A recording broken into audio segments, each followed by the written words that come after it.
Hey there, folks. Welcome to our cozy nook of tales and adventures.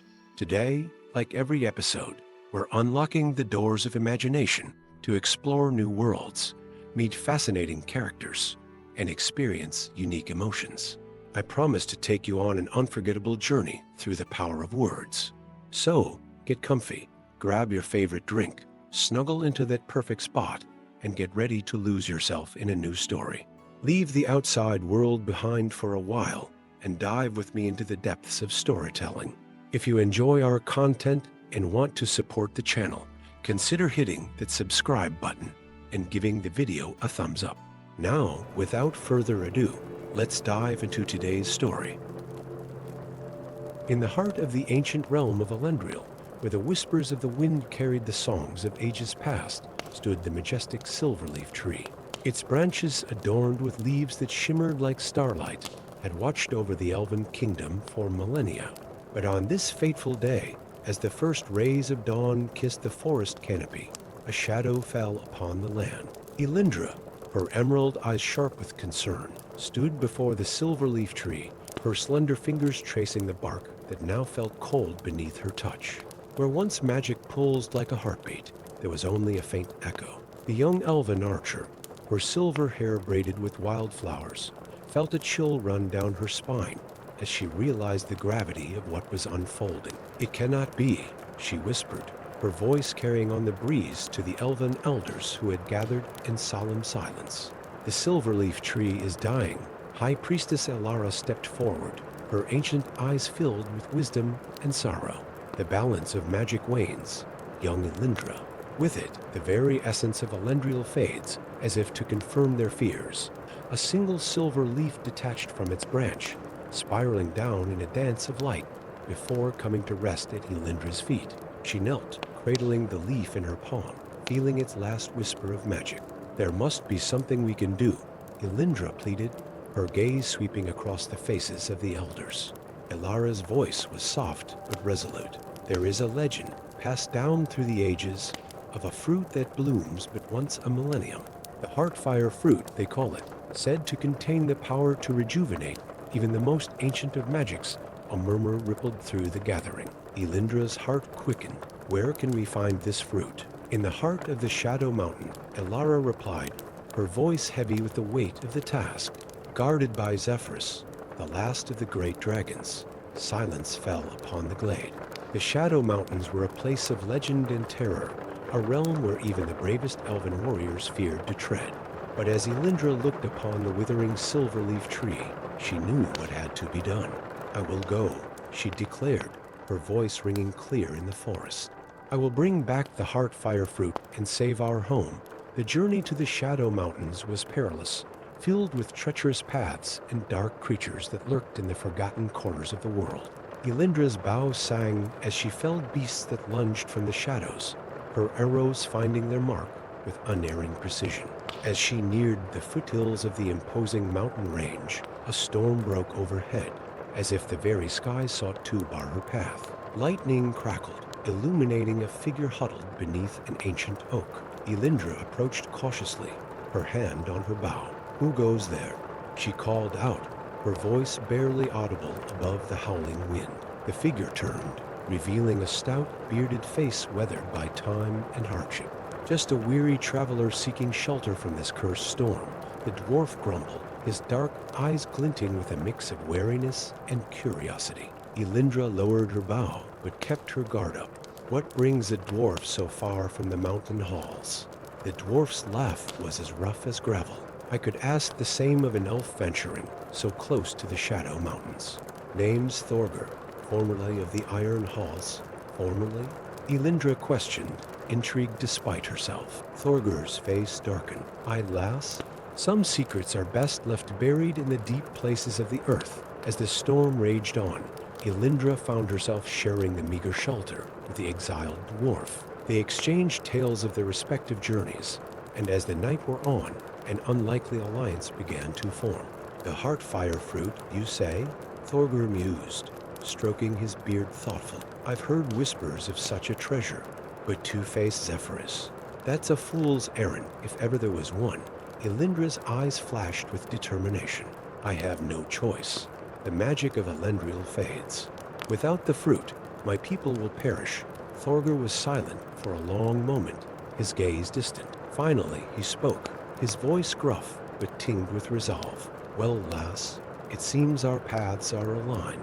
I'll not let you face the dragon alone. As dawn broke, the unlikely pair set forth towards the looming peaks of the Shadow Mountains. The ascent was treacherous, with narrow ledges and sudden drops that tested even Elindra's elven grace. Thorgr, despite his stocky build, proved to be a sure-footed companion, his knowledge of stone and mountain invaluable. It was on the third day of their climb that they encountered the first true test of their newfound alliance. A bridge of stone spanned a chasm so deep that its bottom was lost in shadows. As they stepped onto the ancient structure, a rumbling shook the mountain. Rock trolls. Thorgr bellowed, his war hammer already in hand. From the crevices emerged hulking figures of living stone, their eyes glowing with malevolent hunger. Elindra's bow sang, her arrows finding chinks in the troll's rocky hide, while Thorgr's hammer crashed against their foes with earth-shattering force. As the battle raged, Elindra found herself back to the edge of the bridge. A massive troll loomed over her, its club raised for a killing blow. In that moment, Thorgr appeared, hurling himself at the creature with a roar that echoed through the mountain. Together, they sent the troll tumbling into the abyss.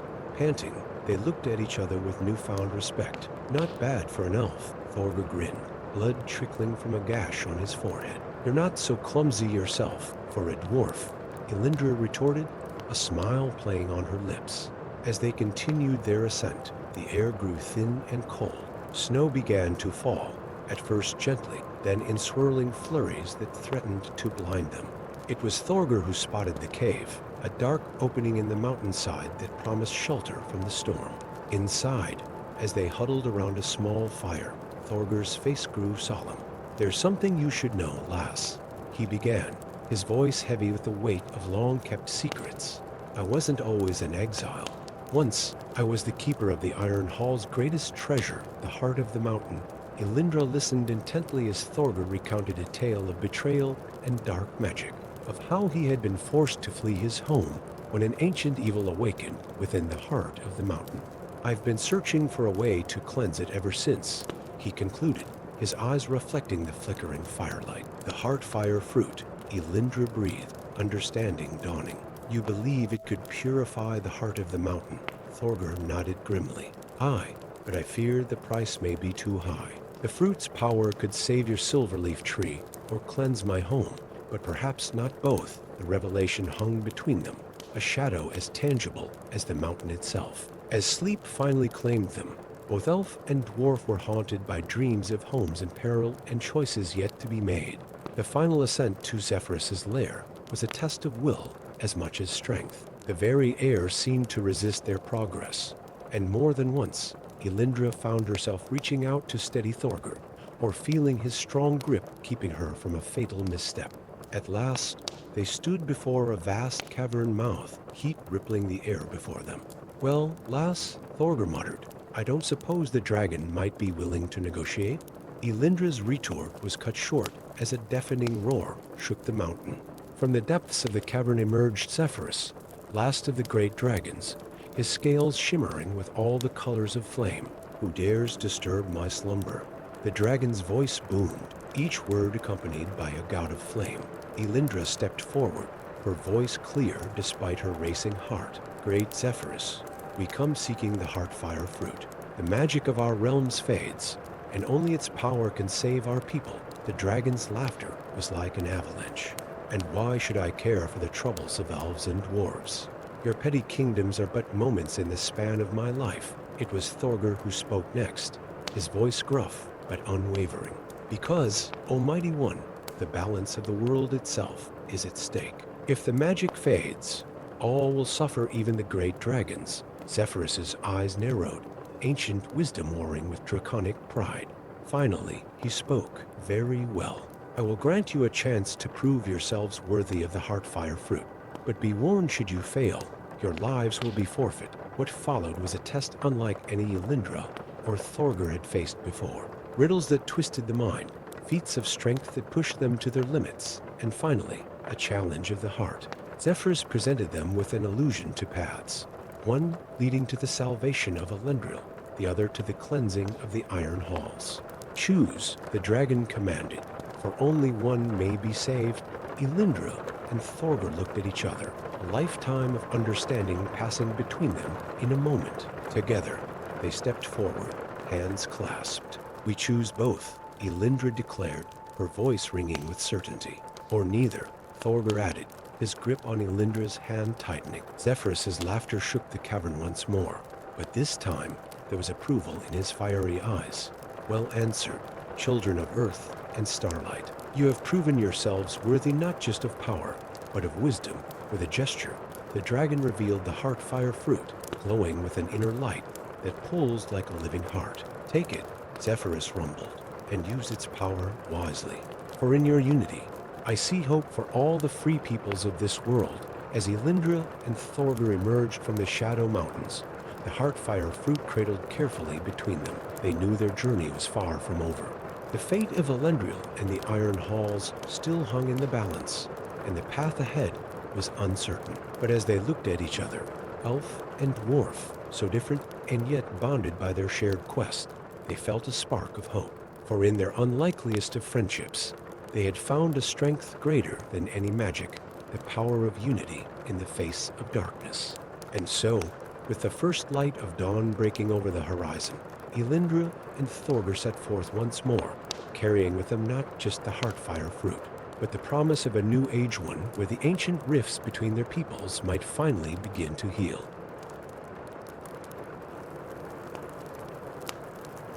Story 2. The skies above the once verdant realm of Ethoria darkened as an unnatural eclipse blotted out the sun. In the grand city of Lumina, its gleaming spires now dulled by the encroaching gloom, a chill wind carried whispers of an ancient evil stirring. The return of Malachar, the dreaded Sorcerer King, was no longer a tale to frighten children. It had become a terrifying reality. Amidst the panic gripping the city, a solitary figure stood atop the crumbling battlements of the old citadel.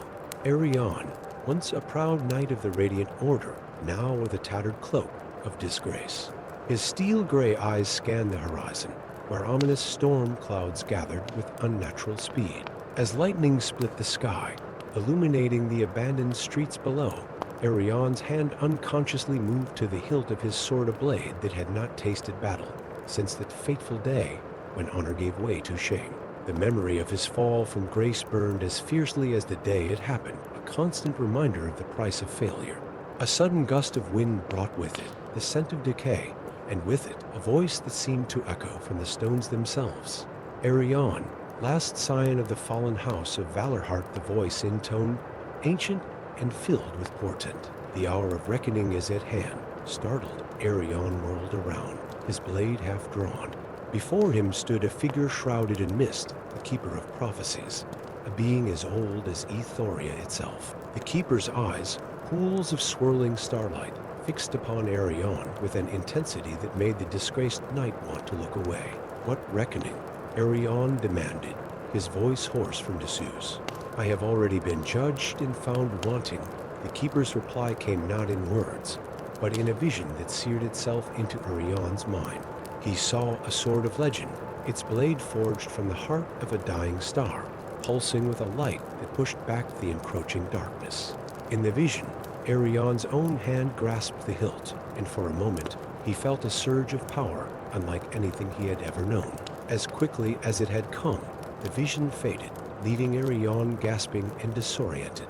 The Keeper's voice echoed in his mind, seek the Starfall blade, for only it can vanquish the shadow that threatens to engulf all. But beware, for the power to save the world also carries the seed of its destruction. With those cryptic words, the Keeper vanished, leaving Arion alone once more on the wind-swept battlements. For a long moment, he stood frozen, the weight of destiny pressing down upon him. Then, with a resolve he had not felt in years, Arion strode towards the Citadel's armory. If fate had chosen him for this task, he would meet it head-on, regardless of the cost. As Arion donned his long-neglected armor, each piece a reminder of the oath he had once sworn, the city below erupted into chaos. The vanguard of Malachar's dark army had breached the outer walls, their unearthly howls carried on the wind. Arion knew that time was short. He had to find the Starfall blade before all was lost. The quest for the legendary sword took Arion to the far corners of Ethoria. In the mist-shrouded Whispering Woods, he sought counsel from the reclusive elven sages, their ageless eyes filled with both hope and doubt as they gazed upon the prophesied hero. Deep in the cavernous halls of Ironhold, he forged an uneasy alliance with the dwarven clans, their initial mistrust giving way to grudging respect as Arion proved his worth in battle against the shadow-corrupted creatures that now roamed their ancient homes. Each step of the journey tested not just Arion's skill with blade and bow, but the very essence of his character. The shame of his past hung over him like a shroud, yet with each trial overcome, each ally gained, Arion felt the stirring of something he had long thought lost hope. It was in the heart of the Crystal Peak Mountains, where the air itself seemed to shimmer with latent magic, that Arion finally stood before the resting place of the Starfall blade. The sword floated in a column of pure light, its surface rippling like liquid starlight. As Arion approached, he felt the power emanating from the blade, a song of creation and destruction intertwined. With trembling hands, Arion reached out and grasped the hilt. The moment his fingers closed around it, a surge of energy coursed through him, filling him with a power both exhilarating and terrifying. Visions flashed before his eyes of great victories and terrible sacrifices, of a world saved and a world laid to waste. As the initial rush subsided, Arion became aware of a presence within the blade, ancient and powerful. It spoke to him not in words, but in feelings and impressions. The sword, he realized, was alive in a way he could scarcely comprehend, and it had chosen him as surely as he had chosen it. With the Starfall blade in hand, Arion began the journey back to Lumina, knowing that Malakar's forces would be drawn to the sword's power like moths to a flame. Along the way, he gathered allies, elven archers with eyes like hawk and aim just as true, dwarven warriors clad in armor of living stone, and even a contingent of human mages, their powers bolstered by the sword's presence. As they neared the besieged city of Lumina, the sky grew ever darker, Malakar's foul magic warping the very fabric of reality. Arion could feel the Starfall blade pulsing in response, its light a beacon of hope in the encroaching gloom. The battle that followed was the stuff of legends, a clash of light and shadow that would be sung of for generations to come. Arion, the Starfall blade blazing in his grip, cut through Malakar's forces like a comet streaking across the night sky. Each swing of the sword sent waves of purifying energy across the battlefield, banishing the shadows and restoring hope to the beleaguered defenders of Lumina. Yet even as victory seemed within reach, Arion felt the sword's power beginning to overwhelm him. The visions that had plagued him since first grasping the hilt grew more intense, more seductive. He saw himself not just defeating Malakar, but taking his place, reshaping the world according to his will. The temptation was almost overwhelming. It was in this moment of crisis that Arion understood the true nature of his quest. The prophecy had spoken not just of a hero to wield the Starfall blade, but of one who could resist its corrupting influence. As Malakar himself appeared on the battlefield, a figure of living darkness that seemed to devour the light around him, Arion made his choice. With a mighty effort of will, Arion channeled the sword's power not into himself, but into the very land of Ethoria. The Starfall blade shattered in a nova of pure light, its essence spreading across the realm, revitalizing the earth and pushing back the darkness.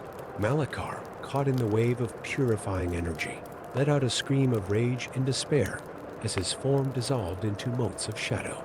As the light faded and the natural sun once again shone upon Ethoria, Arion fell to his knees, exhausted but triumphant. The Starfall blade was gone, its power dispersed, but in its place stood a man who had faced his demons and emerged victorious.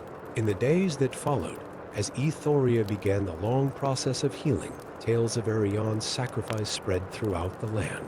The disgraced knight had become a legend, a symbol of redemption and the power of choice in the face of destiny.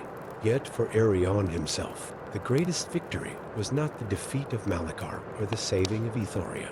It was the peace he had finally found within himself, the knowledge that even in the darkest of times, there is always a choice between light and shadow.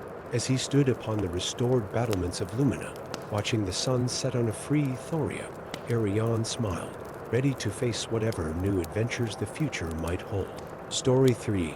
Deep beneath the Iron Peak Mountains, in the vast subterranean city of Khazad Diyar, the rhythmic clanging of hammers on anvils echoed through cavernous halls adorned with intricate carvings and glittering gemstones. For centuries, the dwarves had lived in peace, their craftsmanship unrivaled throughout the realms. But on this fateful day, as Darren the young blacksmith put the finishing touches on a masterfully crafted axe, an ominous rumble shook the very foundations of their home. The ground trembled, and the great forges flickered. Darren looked up, his emerald eyes widening as dust and small stones rained down from the vaulted ceiling. The air grew thick with an acrid smell, and in the distance, a sound that no dwarf ever wished to hear, the war horns of approaching ORCs. Panic erupted in the grand halls of Khazad Diyar. Dwarven warriors rushed to don their armor, while civilians sought refuge in the deepest chambers. Darren, his face smeared with soot and sweat, found himself swept along in the chaos, his newly forged axe clutched tightly in his calloused hands. As he navigated the twisting corridors, a hand suddenly grasped his shoulder. Darren spun around, ready to strike, only to find himself face to face with Thrain, the aged keeper of the ancestral archives. The old dwarf's eyes were wild with urgency. Darren, lad, thank the stone fathers I found you. Thrain wheezed, his long white beard quivering. You must come with me. There's no time to explain. Before Darren could protest, Thrain dragged him into a hidden passage, the entrance seamlessly blending with the intricate stonework. They descended deeper into the mountain, past levels that Darren, despite his years in Khazad Diyar, had never known existed. Finally, they emerged into a small, circular chamber. At its center stood a pedestal, upon which rested an ancient crown, its surface etched with runes that seemed to pulse with an inner light. What is this place? Darren asked, his voice barely above a whisper. Thrain's reply was solemn. The Chamber of Kings, known only to a select few. And that, my boy, is the crown of Durin, passed down through generations of our greatest rulers. Darren's eyes widened in awe. But why show me this? I'm just a simple blacksmith. Thrain shook his head, a sad smile playing on his lips. No, lad, you are so much more. You are the last living descendant of Durin the Deathless, the true heir to the throne of Khazad Diyar. The revelation hit Darren like a hammer blow. He stumbled back, his mind reeling. That's impossible. My parents were simple miners. They died in a cave-in when I was just a child, a necessary deception. Thrain explained, his voice heavy with the weight of long-kept secret, to protect you from those who would see the line of Durin extinguished. Before Darren could fully process this earth-shattering news, a tremendous explosion rocked the chamber. Dust and debris rained down as the sounds of battle grew nearer. Thrain's eyes filled with desperate resolve. There's no time, lad. Khazad Diyar has fallen. You must take the crown and flee. Find the scattered clans. Rally them to our cause. Only you can lead us back home. With trembling hands, Darren took the crown of Durin. As his fingers touched the ancient metal, a surge of energy coursed through him, awakening something deep within his blood. Memories not his own flashed before his eyes, great battles, grand halls, and the unbreakable spirit of his ancestors. Thrain pressed a weathered map into Darren's other hand. This will guide you to our kin. Now go. I'll seal the passage behind you. Torn between duty and disbelief, Darren hesitated for a moment before clasping Thrain's shoulder. I'll return, I swear it.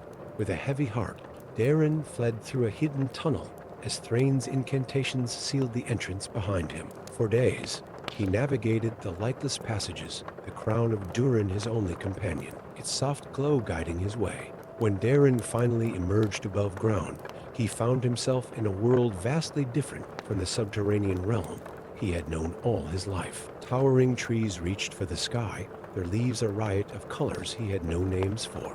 The open air felt strange on his skin, and the vastness of the horizon made him dizzy. As Darren took his first uncertain steps in this new world, fate intervened once more. A flash of movement caught his eye, and he spun around to find an arrow aimed at his heart. The archer, lithe and graceful, stepped from the shadows of the forest. Her pointed ears and ethereal beauty marked her as one of the elves, a race Darren had only heard of in legends.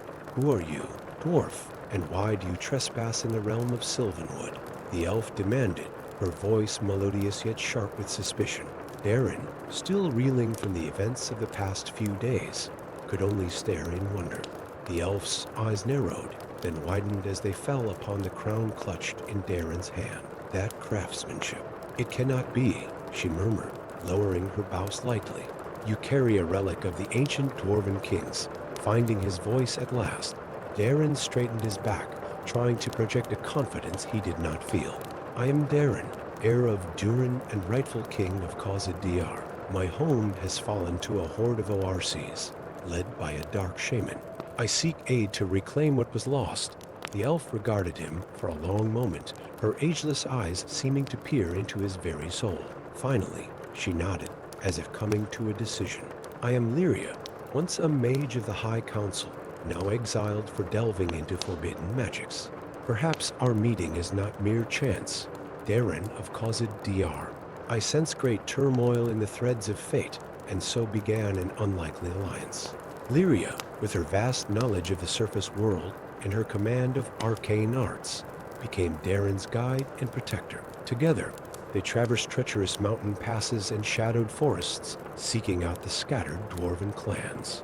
Their journey was fraught with peril. ORC raiding parties hounded their steps, as if drawn by the power of the crown.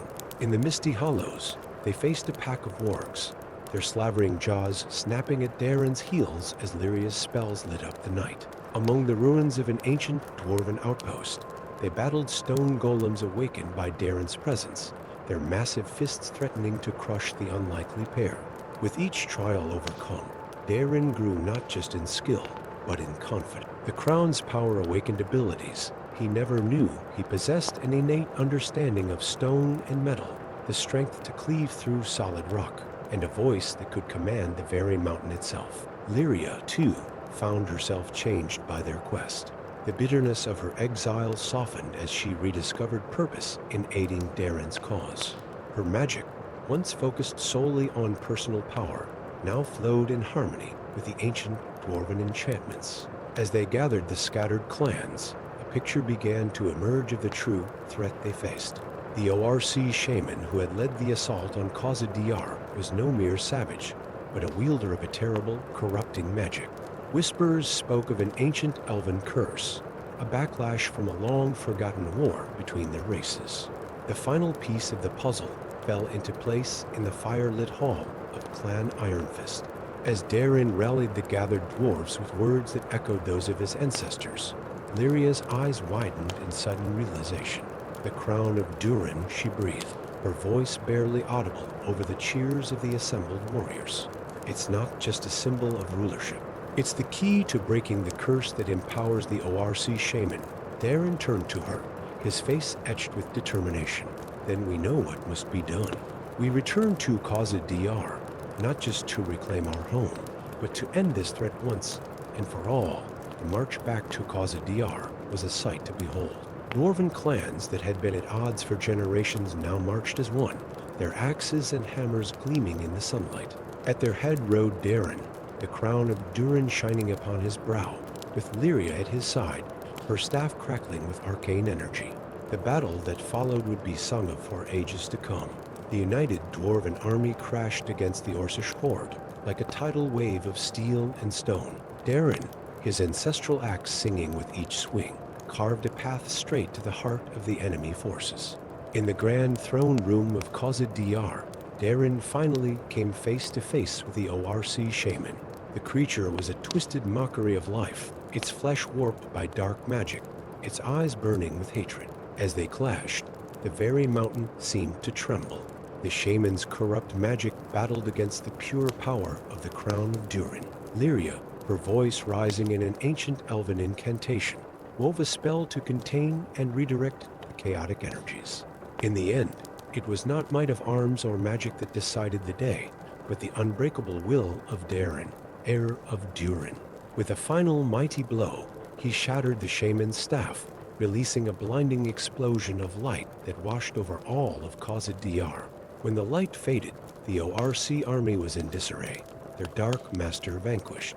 The curse that had fueled their assault was broken, and with it, the ancient enmity between elves and dwarves began to heal. In the days that followed, as Khazad-dûr was slowly restored to its former glory, Darin found himself not just a king, but a symbol of a new age. With Lyria by his side as advisor and friend, he ushered in an era of cooperation between the races, ensuring that the hard-won peace would endure for generations to come. And so, in the deep halls of the mountain and the sunlit forests above, a new legend was born of Darin, the reluctant king who united his people, and of Lyria, the exiled mage who found redemption in an unlikely alliance. Their tale would be told and retold, a reminder that even in the darkest of times, hope can be forged anew. Story 4. The crystal forest shimmered in the pale moonlight, its ethereal beauty masking the ancient secrets that lay dormant within its depths.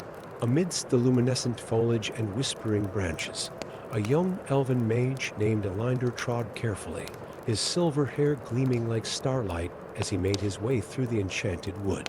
Little did he know that this night would alter the course of his life and the fate of all the elven kingdoms. As Elinder reached a clearing bathed in an otherworldly glow, he felt a sudden pull of magic, ancient and powerful. The air crackled with energy as the ground beneath his feet began to shift, revealing a hidden chamber long forgotten by time. With trembling hands, he pushed aside the vines that concealed the entrance and stepped into the darkness. Inside, Elinder's eyes widened in wonder as he beheld walls covered in intricate runes and symbols. His gaze was drawn to a shimmering orb at the center of the chamber, pulsing with an inner light. As he approached, the orb began to spin, projecting images of destruction and chaos across the walls. Elven cities lay in ruins, great forests burned, and darkness spread across the land like a plague. The young mage stumbled backward, his heart racing as he realized the gravity of what he had witnessed. This was no mere vision, but a prophecy, a glimpse into a future that would befall the elven realms if left unchecked. As the last image faded, a whisper echoed through the chamber, speaking of the crown of 1,000 suns, an artifact of immense power that could unite the divided races and prevent the impending catastrophe. Elinder knew then that his path was set. He had to find the crown, no matter the cost. With determination burning in his emerald eyes, he left the crystal forest behind, venturing into lands unknown and perilous. For weeks, Elinder journeyed through treacherous mountains and across windswept plains, following whispers and legends of the crown's whereabouts. His quest led him to the edge of the Ironforge Mountains, home to the reclusive dwarven kingdoms. As he approached the foothills, the ground trembled, and a deafening roar split the air. From behind a rocky outcropping emerged a massive dragon, its scales gleaming like polished obsidian in the fading sunlight. Elinder froze, his hand instinctively reaching for his staff, but he knew his magic would be no match for such a beast. As the dragon's eyes fixed upon him, preparing to strike, a battle cry rang out from nearby. A stocky figure leaped from the rocks, brandishing an enormous warhammer. With surprising agility, the newcomer dodged the dragon's fiery breath and struck its leg, causing the beast to howl in pain and fury. Elinder seized the opportunity, channeling his magic to create a blinding flash of light that disoriented the dragon long enough for both of them to retreat to safety. As they caught their breath in a hidden cavern, Elinder turned to his unexpected savior. The dwarf stood barely reaching Elinder's chest, with a thick beard braided with golden rings and eyes that sparked with a fierce intelligence. "I am Thorin Ironheart, rightful prince of Khazad-dûr," the dwarf introduced himself gruffly. "And you, elf, have wandered into dangerous territory," Elinder explained his quest, sharing the vision of destruction he had witnessed in the crystal forest. To his surprise, Thorin's expression grew grave. "The dragon you saw," Thorin said, his voice heavy with emotion, "is Malgarath the Corrupt. He has taken my kingdom, driving my people into exile.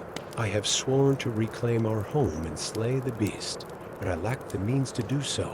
As they talked through the night, an unlikely alliance began to form. Thorin spoke of ancient dwarven legends that told of the crown of 1,000 suns, believed to be hidden in the deepest vault of Khazad-dûm. If Elendar could help Thorin reclaim his kingdom, they might also find the key to saving the elven realms.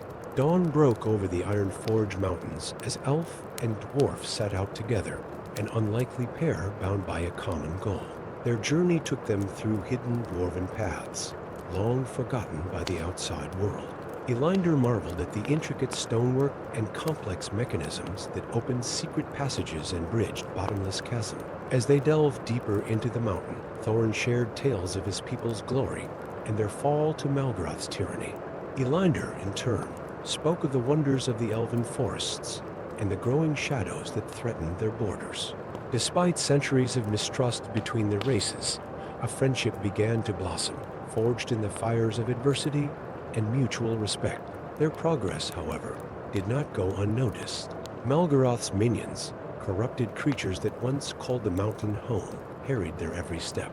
In pitched battles against goblins, trollkin, and shadow wraiths, Elendar and Thorin found their strengths complemented each other perfect. The elves' arcane prowess and the dwarf's martial skill formed a formidable combination, allowing them to overcome obstacles that would have been insurmountable alone. As they neared the heart of Khazad-dûm, the air grew thick with an oppressive darkness. The very stones seemed to groan under the weight of Malgaroth's corruption. In a vast hall lined with towering pillars, they finally confronted the dragon. Malgaroth's laughter shook the mountain as he regarded the pair with malevolent amusement. "An elf and a dwarf come to challenge me," he mocked, his voice dripping with contempt. "Your kingdoms will fall, just as this one did. All will serve the coming darkness." The battle that ensued was epic in proportion, a dance of flame, steel, and magic that would be sung of for generations to come. Elendar wove spells of protection and illusion, confounding the dragon's senses, while Thorin struck with the fury of his ancestors, his hammer ringing against Malgaroth's scales. Yet, for all their valor, they found themselves outmatched. As hope began to fade, Elendar remembered the prophecy that had set him on this path. In a moment of clarity, he realized that the crown of 1,000 suns was not a physical artifact, but the unity between races that had been lost to time. With a shout, he called to Thorin, channeling his remaining magical energy into the dwarf's hammer. The weapon began to glow with an inner light, reminiscent of the orb in the crystal forest. Thorin understood without words, raising the hammer high as Elendar's elven magic merged with the ancient dwarven enchantments imbued in the weapon. The hammer struck Malgaroth with the force of 1,000 suns, piercing the dragon's impenetrable hide. With a final, earth-shaking roar, the corrupt beast fell, its dark influence dissipating like mist in the morning sun. As silence settled over Khazad-dûm, Elendar and Thorin stood in awe of what they had accomplished together. The mountain stirred with new life as the dwarves who had been forced into hiding emerged, ready to reclaim their home. In the days that followed, word of their victory spread far and wide. The alliance between elf and dwarf, once thought impossible, had not only saved Khazad-dûm, but had also set in motion events that would prevent the dark future Elendar had foreseen. Emissaries from elven and dwarven kingdoms alike came to witness the miracle of cooperation between the races. The crown of 1,000 suns, they realized, was not an object to be found, but a symbol of the unity they had achieved. As Elendar prepared to return to his own realm, Thorin approached him with a gift circlet of mithril and gems that shone with an inner fire. "A crown for the one who showed us the way," the dwarf prince said with a smile. "May it remind all who see it that together, we are stronger than any darkness." Elendar accepted the gift with humility, knowing that the true treasure he carried back to the crystal forest was the friendship he had forged and the hope for a brighter future. As he gazed upon the reborn splendor of Khazad-dûm, he knew that this was just the beginning of a new age, one where the races of the world would stand united against the encroaching shadows. And so, as the sun set behind the Ironforge Mountains, casting its golden light across the land, Elendar set out on his journey home.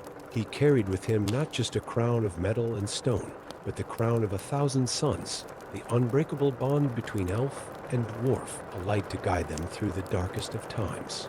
Story 5. The mists of dawn clung to the ancient stones of Ethoria's border fortress, where Lady Isolde stood atop the battlements, her keen eyes scanning the horizon. As guardian of the realm, she had sworn an oath to protect the kingdom from threats both seen and unseen. Little did she know that on this day, a summons would arrive that would test her resolve and change the fate of the world. As the sun breached the distant mountains, casting its golden light across the misty plains, a raven descended from the sky, bearing a scroll sealed with the sigil of the Council of Mages. Isolde's heart quickened as she broke the seal, her eyes widening as she read the cryptic message within. Guardian of the realm, the shadows stir. Come to the citadel of whispers.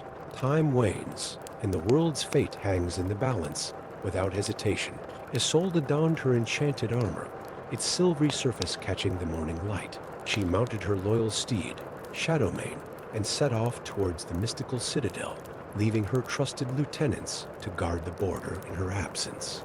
As Isolde journeyed through the diverse lands of the realm, from sun-dappled forests to mist-shrouded valleys, she couldn't shake the feeling of unease that had settled in her heart. The Council of Mages rarely intervened in worldly affairs unless the threat was dire indeed. After days of hard riding, Isolde arrived at the Citadel of Whispers, a towering spire of crystal and stone that seemed to defy the very laws of nature. As she approached, the air crackled with arcane energy, and the great doors swung open of their own accord. Within the grand hall, illuminated by floating orbs of multicolored light, stood the 7 members of the council, their faces grave beneath their hooded robes. The eldest among them, Archmage Zephyrian, stepped forward to address her. Lady Isolde, his voice resonated with power.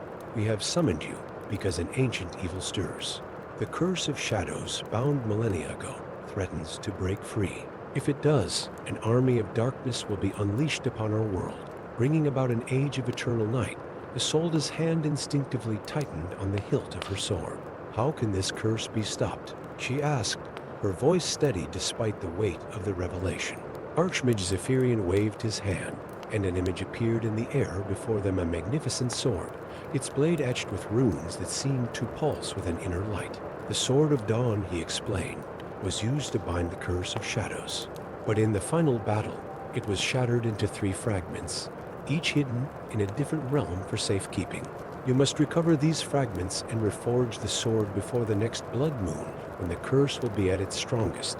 As Isolde absorbed the magnitude of her task, one of the other council members, a willowy elf named Alaun, stepped forward. The fragments lie in the realms of men, elves, and dwarves. Each is guarded by ancient magic and fearsome trials. You will need all your skill and courage to retrieve them. With a solemn nod, Isolde accepted the quest. The fate of the world now rested on her shoulders. Her first journey took her deep into the heart of the Everwood, the ancient forest realm of the Elves. Here, time seemed to flow different, and the very trees whispered secrets to those who knew how to listen. Guided by Alaun's instructions, Isolde sought out the Grove of Twilight, where the first fragment was said to be hidden. As she ventured deeper into the forest, Isolde became aware of eyes watching her from the shadows. Suddenly, a figure materialized before her, an elf with hair as dark as night and eyes that glimmered with barely contained power. He introduced himself as Valorian, a renegade mage exiled from his people. You seek the sword fragment, Valorian stated, his voice carrying a hint of amusement. I too have been searching for it. Perhaps we could assist one another. Isolde's instincts warned her to be cautious, but she sensed that Valorian's knowledge could be invaluable. Reluctantly, she agreed to a temporary alliance. Together, they faced the trials of the Grove, navigating through illusions that threatened to trap them for eternity, solving riddles posed by ancient tree spirits, and battling shadow creatures that sought to prevent them from reaching their goal. Throughout their trials, Isolde found herself both impressed by Valorian's magical prowess and unsettled by the darkness that seemed to cling to him like a second skin. Finally, they reached the heart of the grove, where the fragment lay suspended in a shaft of perpetual twilight. As Isolde reached for it, Valorian's true intentions were revealed. With a wave of his hand, he summoned chains of shadow to bind Isolde, his eyes gleaming with triumph. Did you really think the council told you everything, Guardian? Valorian sneered. The Sword of Dawn is more than just a weapon against the curse of shadows. It holds the power to control the very fabric of reality. But Valorian had underestimated Isolde's strength and resolve. Breaking free from his shadowy bonds, she engaged the renegade elf in a fierce battle of blade and magic. The grove itself seemed to come alive around them, roots and branches moving to Isolde's aid as she fought to protect the balance of the world. In the end, Isolde's righteousness prevailed. With Valorian defeated and bound by the very magic he sought to control, she claimed the first fragment of the Sword of Dawn. As she held it, she felt a surge of hope and purpose flow through her. Leaving the Everwood behind, Isolde's quest next took her to the Irondeep Mountains, domain of the Dwarven clans. Here, amid the grandeur of vast underground halls and the constant rhythm of forges, she sought the second fragment. The Dwarves, initially suspicious of an outsider in their midst, warmed to Isolde when they learned of her quest. Thrain Stoneheart, Master Smith of Irondeep, offered to guide her to the Vault of Ages, where the fragment was kept. Their journey through the twisting tunnels and cavernous halls of Irondeep was fraught with danger. Ancient traps, long-forgotten guardians, and the very mountain itself seemed determined to test their resolve. Isolde's strength and Thrain's knowledge of the mountain proved a formidable combination, allowing them to overcome each obstacle. In the depths of the Vault of Ages, they found not only the second fragment, but also a dire warning etched into the very walls. It spoke of a betrayal within the Council of Mages, one that could unleash the very evil they sought to prevent. With this troubling knowledge and the second fragment secured, Isolde bid farewell to her dwarven allies and set out for the final leg of her quest, the Realm of Men, where the last fragment awaited. The human kingdoms were in turmoil, beset by power struggles and the growing influence of a shadowy cult that whispered of the coming darkness. Isolde found herself navigating not just physical dangers but political intrigue as she searched for clues to the fragment's location. Her search led her to the crumbling ruins of an ancient fortress, long abandoned and feared by the local populace. As she delved into its depths, Isolde encountered phantoms of the past, echoes of the great battle that had first broken the Sword of Dawn and bound the curse of shadows. In the heart of the ruins, Isolde faced her greatest challenge yet. The final guardian of the fragment was none other than a shade of the hero who had originally wielded the Sword of Dawn. To prove herself worthy, Isolde had to face not just the guardian's martial prowess, but also the temptation of power that had led to the sword's breaking. Drawing upon all her strength, skill, and the wisdom gained through her journey, Isolde emerged victorious. As the shade dissipated, it left her with a final warning: beware the shadow within the light. With all three fragments now in her possession, Isolde raced against time to return to the Citadel of Whispers. The blood moon loomed ever closer, and she could feel the growing power of the curse of shadows pressing against the barriers of reality. Upon her arrival, Isolde was met with chaos. The Citadel was under attack by shadow creatures, and several members of the council lay wounded or worse. Fighting her way to the central chamber, she found Archmage Zephyrian locked in magical combat with a figure cloaked in darkness. As the hood fell back, Isolde gasped in recognition. It was Alaun, the elven council member who had first guided her on this quest. The warnings she had received throughout her journey suddenly clicked into place. "You see now, Guardian?" Alaun's voice was distorted, tinged with the power of shadow. "The council has grown weak, afraid to wield the power necessary to truly protect our world. With the curse of shadows under my control, I can reshape reality itself." Isolde knew what she had to do. As Zephyrian held Alaun at bay, Isolde used her own life force to reforge the Sword of Dawn. The process was agonizing, threatening to tear her very being apart, but she persevered. In a blinding flash of light, the reforged Sword of Dawn appeared in Isolde's hands. Its power coursed through her, pure and untainted. With a mighty swing, she struck at the heart of the shadows surrounding Alaun. The clash of light and darkness shook the very foundations of the Citadel.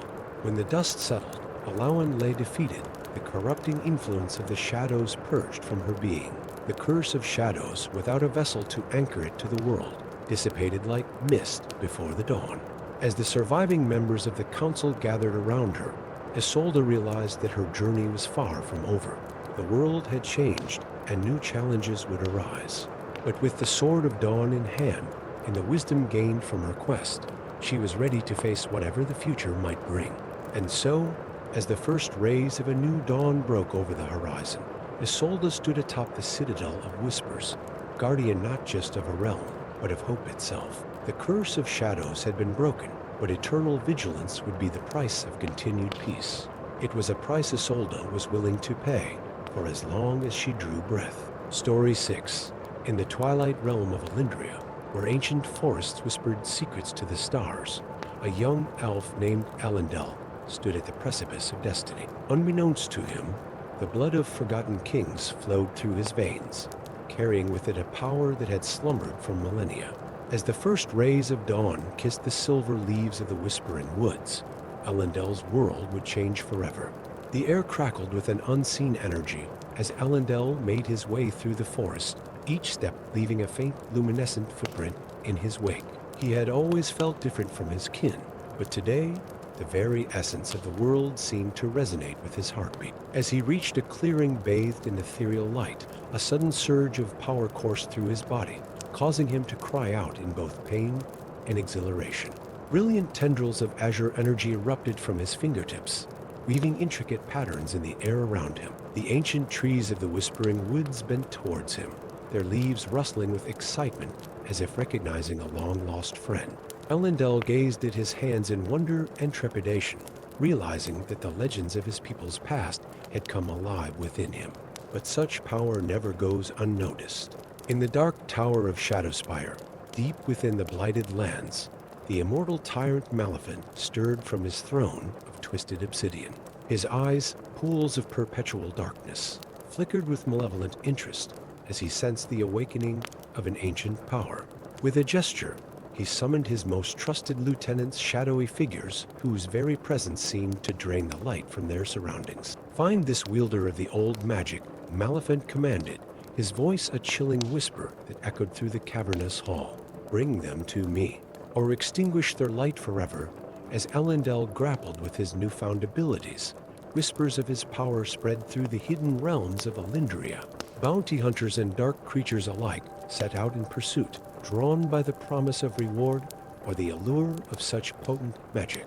Realizing the danger he faced, Elendel fled his homeland, guided only by fragmented visions and the pulsing energy within him. His journey took him through treacherous swamps where will-o-wisps danced deceptively, across sun-scorched plains where mirages whispered false promises, and finally to the foothills of the legendary Iron Mountain. Here, amidst the mist-shrouded peaks, lay the last bastion of the dwarven master smiths, the impregnable fortress of Khazad Diyar. Elendel approached with both hope and trepidation, for while the dwarves were known for their craft and honor, they were also fiercely protective of their realm. As he neared the great gates of Khazad Diyar, carved with runes of power and adorned with intricate metalwork, Elendel was suddenly surrounded by a group of heavily armed dwarven warriors. Their leader, a grizzled veteran with a beard braided with mithril threads, stepped forward. "What brings an elf to the doorstep of Khazad Diyar?" he demanded, his voice as unyielding as the mountain itself. Elendel, exhausted from his journey and the constant strain of his awakening power, could only raise his hands in a gesture of peace. As he did so, the azure energy flickered around his fingers, causing the dwarves to step back in awe and alarm. "By Durin's beard," the leader whispered, his eyes wide, "the prophecy speaks true. The Starburn has returned." The gates of Khazad Diyar opened with a thunderous groan, and Elendel was ushered inside. As he entered the vast halls of the Mountain Kingdom, he marveled at the grandeur around him. Massive pillars carved from living stone supported ceilings that disappeared into darkness, while rivers of molten metal flowed through intricate channels, powering forges that never ceased their rhythmic song. Elendel was brought before Thorin Ironheart, the revered runesmith and leader of Khazad Diyar. The ancient dwarf's eyes gleamed with a mixture of wisdom and curiosity as he beheld the young elf. "So," Thorin rumbled, his voice echoing through the great hall, "the heir of the Elven King has finally awakened. Do you know the weight of the destiny you carry, young one?" Elendil shook his head, overwhelmed by the grandeur around him and the implications of Thorin's words. The runesmith nodded sagely and beckoned him closer. Long ago, Thorin began, when elves and dwarves fought side by side against the darkness. A prophecy was etched into the very foundations of this mountain. It spoke of a time when shadows would once again threaten to engulf the world, and of a starborn child who would unite the free peoples against this evil. As Thorin spoke, the walls of the hall seemed to come alive, ancient runes glowing with an inner fire to illustrate his words. Elendil saw visions of great battles, of a shining figure leading armies against a tide of darkness, and of a crown that radiated with the light of 1,000 stars. But beware, Thorin warned, his expression grave, for Malifant, the Shadow King, knows of this prophecy as well. He will stop at nothing to prevent its fulfillment. As if summoned by Thorin's words, a great tremor shook the mountain. Alarms echoed through the halls of Khazad Diyar as sentries reported a massive force of shadow creatures assaulting the gates. Malifant had found them. In the chaos that followed, Elendil found himself fighting alongside the dwarves, his newfound powers complementing their martial prowess. Azure bolts of energy arced from his hands, shattering the shadowy forms of their attackers, while dwarven war hammers and axes clove through the darkness with righteous fury. As the battle raged, Thorin led Elendil deep into the heart of the mountain to a chamber that pulsed with ancient magic. Here, surrounded by the greatest works of dwarven craft, stood a group of figures that took Elendil's breath away: elven warriors, human mages, and even a gnomish tinkerer, all drawn by the awakening of his power. Behold, Thorin announced, the last alliance of the free peoples. Together, we may yet have a chance against Malifant's tyranny. Among the gathered heroes, a wise-looking elven woman stepped forward. Her silver hair cascaded like a waterfall, and her eyes held the wisdom of ages. I am Elauan, she introduced herself, last of the elven seers. I have watched over you from afar, young Elendil, waiting for this day. Elauan explained that Elendil's power was but the first step in fulfilling the prophecy. To truly claim his birthright and lead the fight against Malifant, he would need to undergo trials that would test not just his magical abilities, but his wisdom, courage, and heart. As the sounds of battle drew nearer, the assembled group made a pact. They would scatter to the winds, each taking a different path to gather allies, uncover ancient artifacts, and prepare for the final confrontation with Malifant. Elendil, guided by Elauan and protected by a cadre of dwarven warriors, would embark on a perilous journey to master his powers and uncover the secrets of his lineage. Before they parted, Thorin presented Elendil with a gift, a mithril circlet etched with runes of protection and power. May it remind you of the strength found in unity, the runesmith said solemnly. As Elendil donned the circlet, he felt a surge of confidence and purpose. The path ahead was fraught with danger, but he was no longer alone. With the blessings of the last alliance and the power of his awakened heritage, he would face whatever challenges lay ahead. The group emerged from the depths of Khazad Diyar to find the battle turned in their favor. The combined might of elven magic, dwarven craft, and Elendil's awakened power had driven back Malifant's forces. But this was only the beginning. As dawn broke over the Iron Mountains, painting the sky in hues of gold and crimson, Elendil stood with his newfound allies. The weight of destiny rested heavily upon his shoulders, but as he looked at the determined faces around him, he felt a glimmer of hope. The road ahead is long and perilous, Elauan said, her voice carrying on the wind. But remember, Elendil, even the darkest night, must yield to the coming dawn. With these words of encouragement, the last alliance dispersed, each member setting out on their own quest.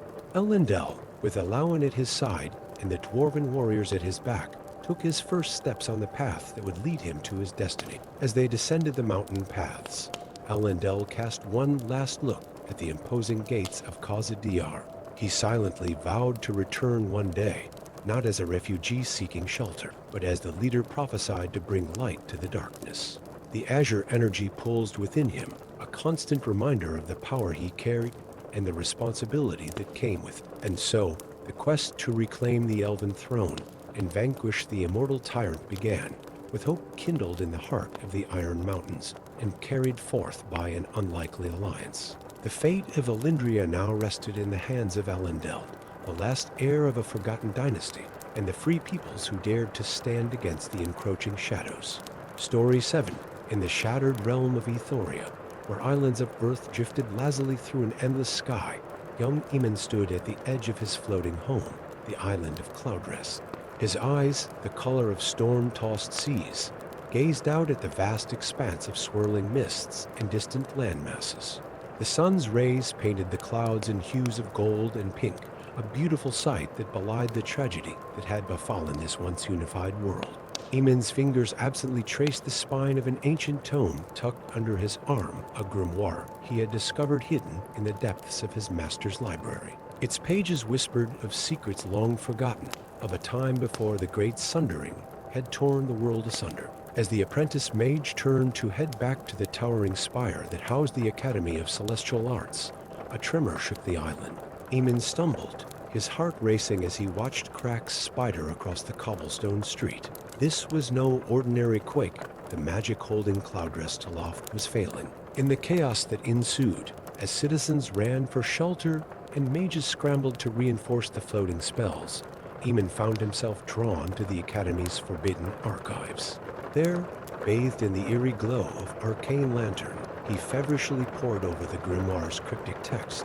As the tremors grew stronger, the words on the page began to shift and rearrange themselves, revealing a hidden message. In the heart of the maelstrom lies Zenith, the city of the Skyborn. Only there can the world be mended. Eamon's discovery was interrupted by the arrival of Folklore, the exiled elven prince, whose silver hair and violet eyes marked him as one of the rare Starborn. The elf's face was etched with concern.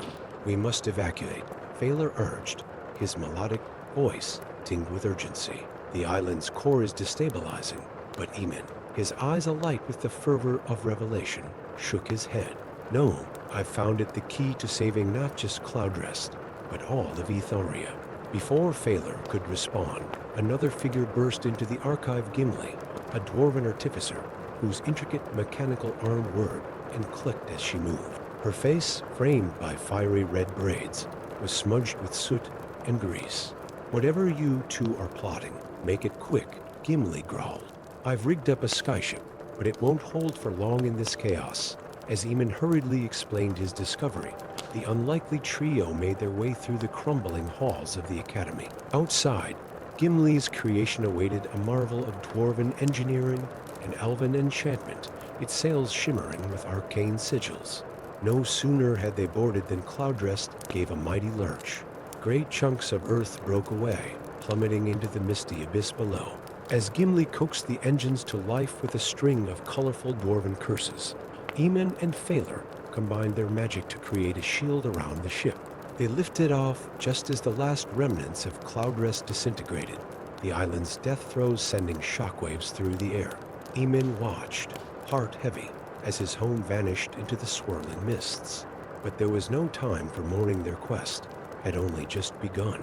Guided by the cryptic directions in the grimoire, the trio set a course for the heart of the great magical maelstrom that had formed in the wake of the sundering. Legend spoke of it as a place of certain doom, where the very fabric of reality twisted and warped. Their journey was fraught with peril. They navigated treacherous sky reefs, jagged fragments of what were once mighty mountain ranges. In the whispering wastes, they battled wind elementals that sought to dash their ship against the rocks. Each challenge forged their unlikely friendship stronger, their disparate skills complementing each other in ways none had anticipated. Eamon's magical prowess grew by leaps and bounds as he delved deeper into the grimoire's teachings. Falore's innate connection to the stars guided them through the ever-shifting skyscapes. And Gimli's inventive genius kept their vessel aloft against all odds, her quick thinking saving them more than once from disaster.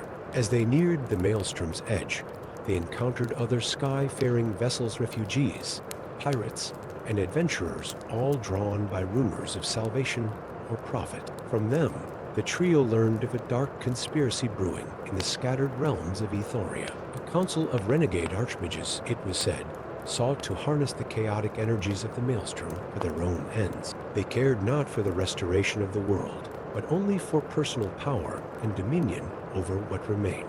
This knowledge only steeled the resolve of Eamon and his companions. As they plunged into the swirling vortex of the maelstrom, reality itself seemed to warp around them. Colors bled and shifted, time stretched and compressed, and visions of what might have been or what could be flashed before their eyes. At the heart of the tempest, they found it Zenith, the fabled city of the Skyborn.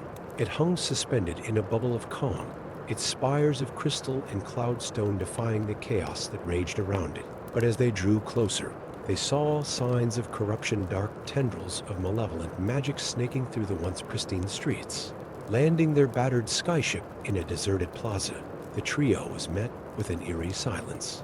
The city, which should have been a bustling center of magic and learning, was all but abandoned. Those few inhabitants they encountered were pale shadows, their eyes vacant and their movements listless.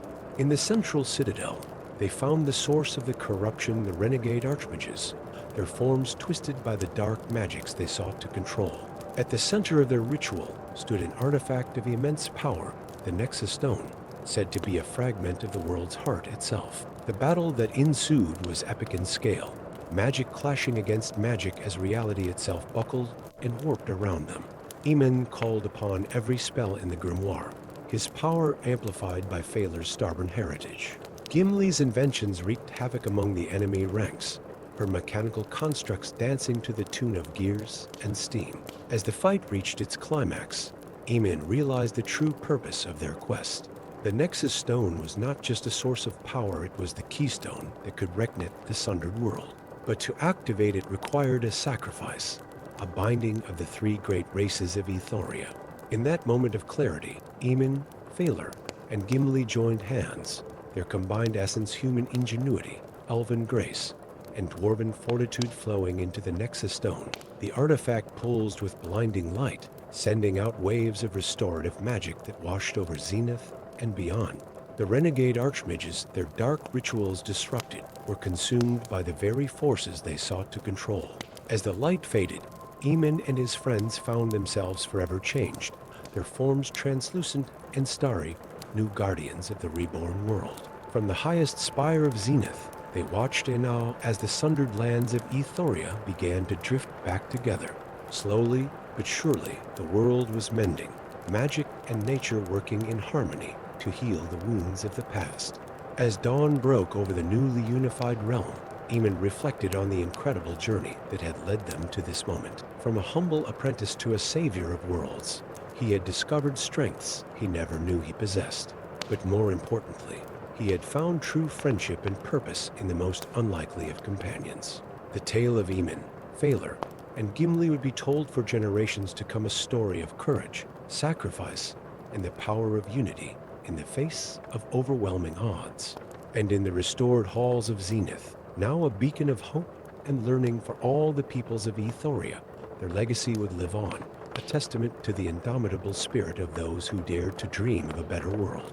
As new adventurers and seekers of knowledge flocked to Zenith, drawn by tales of its wonders and the wisdom of its starry guardians, Eamon and his friends watched over their reborn world. They knew that while great challenges lay ahead, as long as the peoples of Ethoria stood united, there was no trial they could not overcome.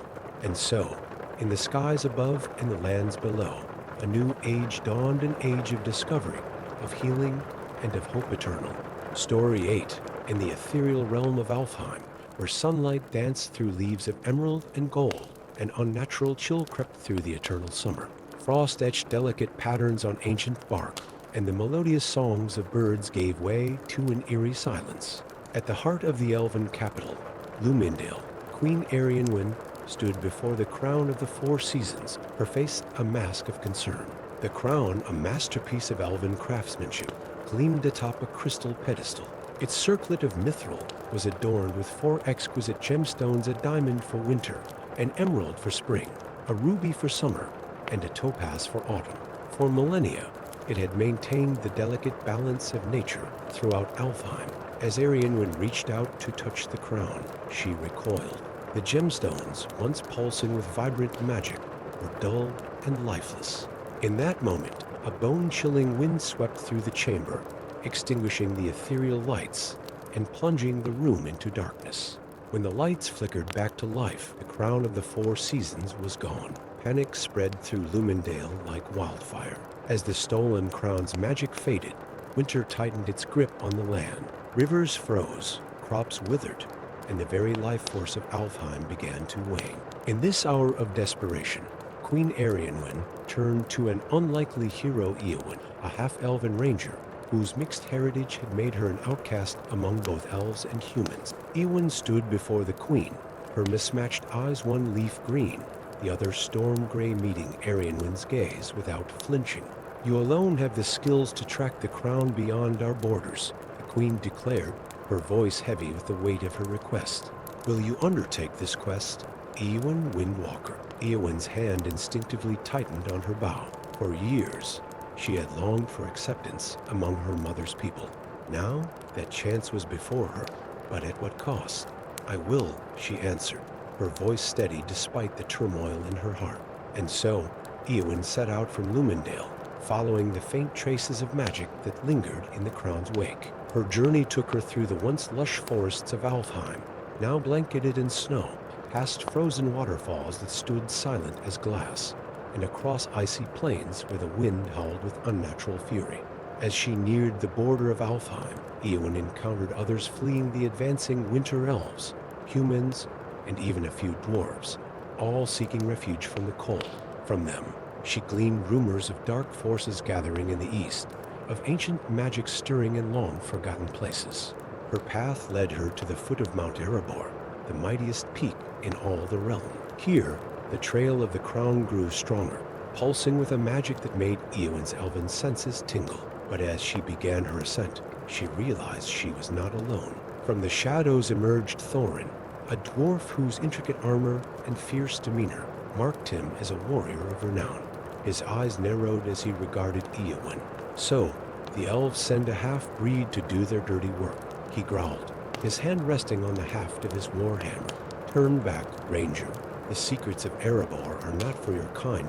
Eowyn stood her ground, her voice calm but resolute. "I seek not your secrets, Master Dwarf, but a stolen artifact that threatens all our realm.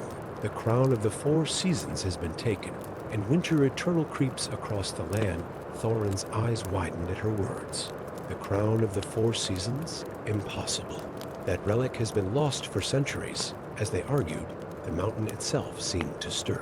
The ground trembled, and from a hidden crevice burst forth a creature of legend, a dragon, its scales shimmering with an otherworldly iridescence that shifted like quicksilver. Eowyn and Thorin found themselves fighting side by side against this unexpected foe. The ranger's arrows flew true, finding chinks in the dragon's magical armor, while Thorin's hammer struck with the force of an avalanche. Yet for all their skill, they were outmatched. Just as defeat seemed certain, the dragon's form rippled and changed. Where once stood a terrifying beast, now stood a figure of breathtaking beauty, Nymaera, the shape-shifting guardian of Erebor.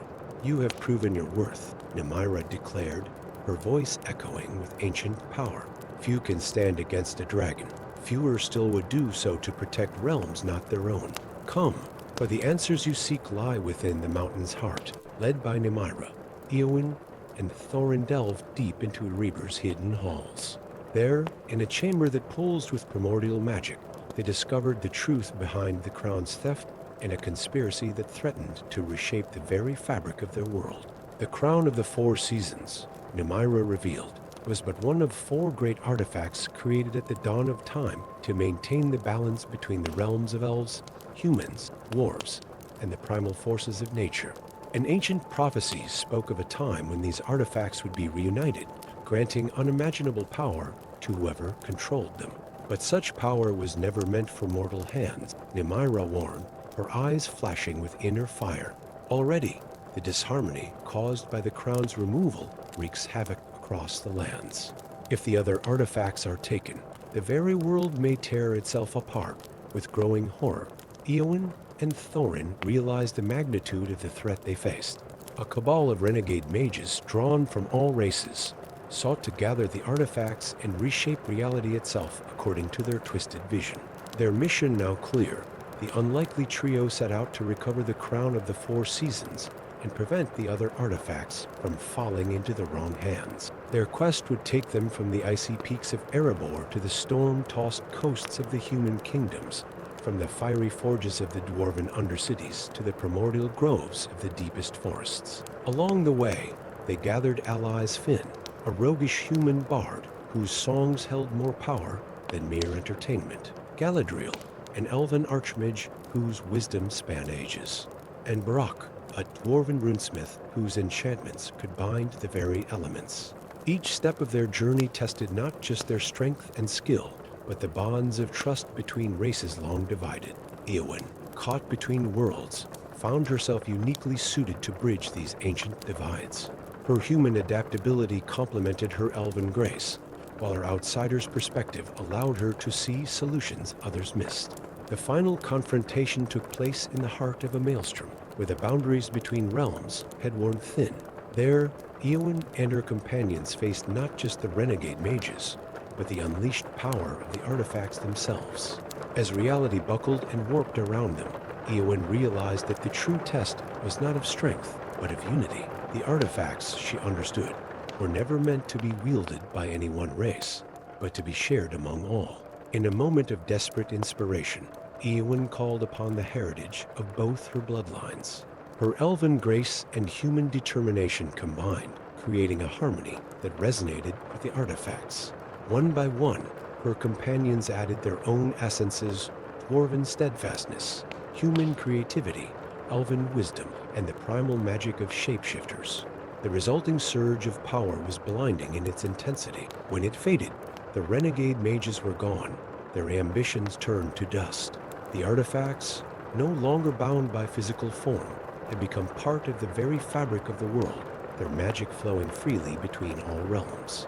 As dawn broke over a world renewed, Eowyn stood with her companions atop Mount Erebor.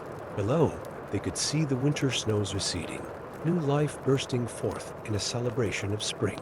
But more than that, they saw the beginnings of a new Age 1, where the ancient divisions between races began to heal. Eowyn, once an outcast, now found herself a bridge between worlds. She had not only saved the realms from destruction, but had opened the path to a future where elf, dwarf, human, and all the magical beings of the world could stand united. As she looked out over the awakening land, Eowyn felt a sense of belonging she had never known before. She was no longer torn between two worlds, but a vital part of both and of the greater harmony that bound all living things together. And so, as new songs were sung and new tales were told, the legend of Eowyn Windwalker, the half-elven hero who united the realms, took its place among the greatest stories of the age. In years to come, when children of all races gathered to hear of grand adventures and noble deeds, it was her tale they begged to hear most of all, the story of how one who belonged nowhere came to belong everywhere, and in doing so, saved them all.